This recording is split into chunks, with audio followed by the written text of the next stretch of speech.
Hey, how's it going? So today we are gonna look at the photography memes Reddit, a very popular Reddit for all the photographers out there, and we can see some funny memes and all the other things which can make us relatable to the instances we have gone through. And let's see what we have today in the Reddit. Sunset exists photographers. So this is actually very interesting thing, because all the photographers are always chasing sunsets. That's why I guess sunset is a very popular photography time, because during the blue hour and during the golden hour, the pictures, the photos actually come out to be really so yeah, every photographer does that. I've done this too, experimenting so much with the sunsets and this type of so beautiful things we get during the sunset. Someone drop lens.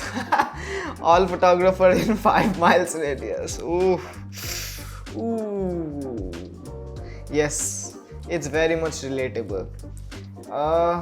I remember dropping not my lens but my actually camera in a wedding shoot where I was just setting up my gimbal, and then it was not actually properly on the gimbal. I was just trying to screw it, and suddenly it just slipped from my hand and the camera went boom, and all the other photographers and videographers who were like my co-photographers, they were like, ooh. So it's very much relatable. Whether you drop a lens or a camera or some expensive gears like this, you will always have this reaction. Wow, being a photographer must be so easy with a fancy camera like that. Me, internally screaming. This is very much true. The people who are not photographers or who don't actually know much about this genre and all, they think just getting a good piece of gear will make anyone a better photographer or a better videographer. I'm not talking about gear matters or not. Obviously gear matters, but skill matters much more than what gear can do to you. So it's like very much relatable when I click the photo or anyone clicks the photo and other people are like that, ooh, that camera is really wonderful, it must really click good photos. I was like, shut up. It's the skill of mine which results in good pictures.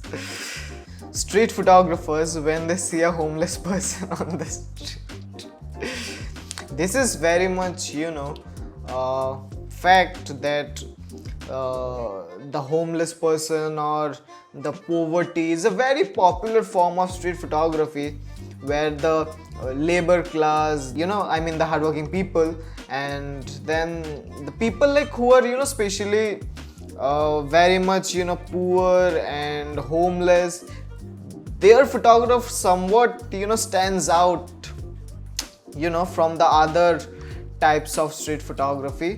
So this is actually true.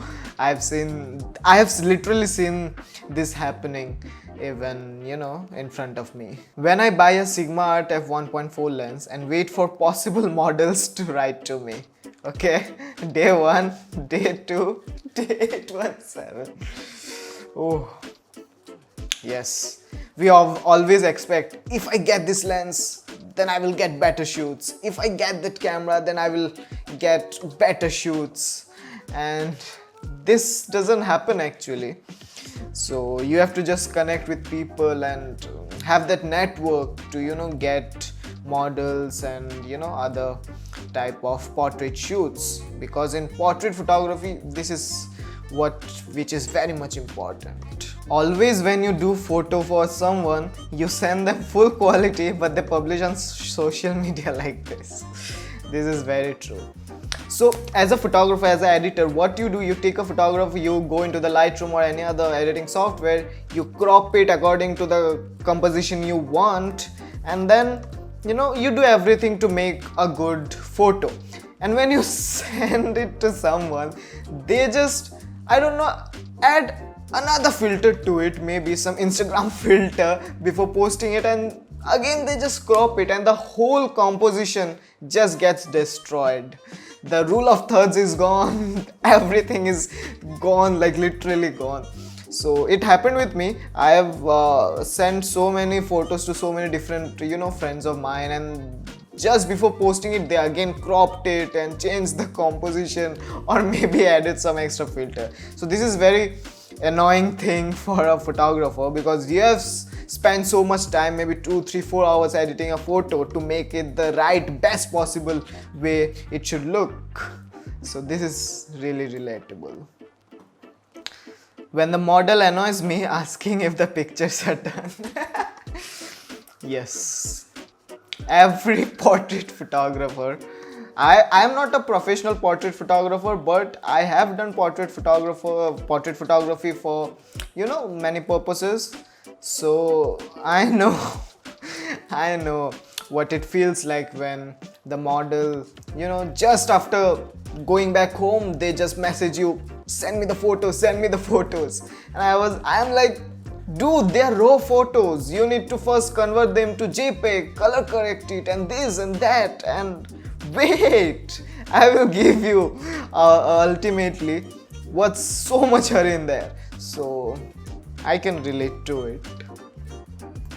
They just think it's like, a selfie photo when you take with a smartphone. Just click it and send it to someone. But it's not like that. So any model, anyone watching out this video, please don't annoy your photographers.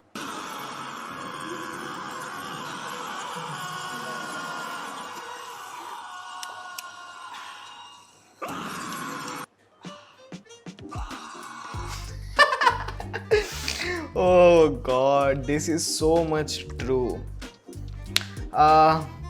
Especially after the portrait shoots, because after portrait shoots they are like 300, 400, 500 photos.